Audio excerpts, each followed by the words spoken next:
My parents were farm workers, and I was a farm worker too, since as far as I can remember. We had to be there around 7 in the morning maybe, so that we were ready to start picking by 8, or maybe even a little later. If it was by the piece, we had to wait till the plant to dry a little before we could start picking. If it was in Florida, we would pick till about 5 p.m. If it was in Ohio, we would pick till we picked all the crop for that day. Sometimes it was till sunset.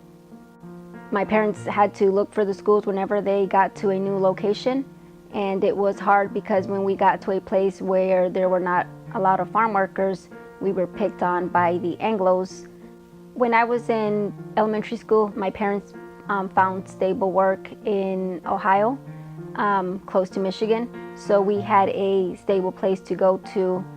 We went to the same school, had the same friends, so we'd go to Ohio and we'd have a stable place, but then when we'd come back to Florida, my parents had to look for rent because we didn't have a stable place here.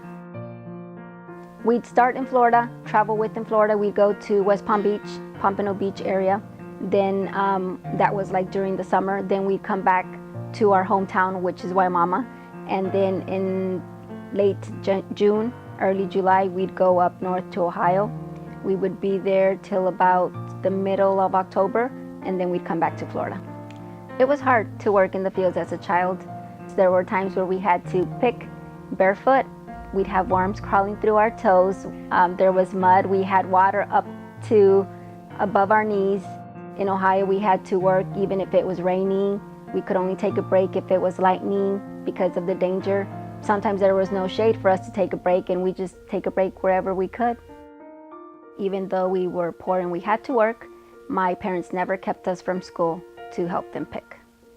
Since I only got my high school diploma, I want to make my mom proud by furthering my education. I want to do this for myself also, so I am at HCC and I'm going for my AA in liberal arts.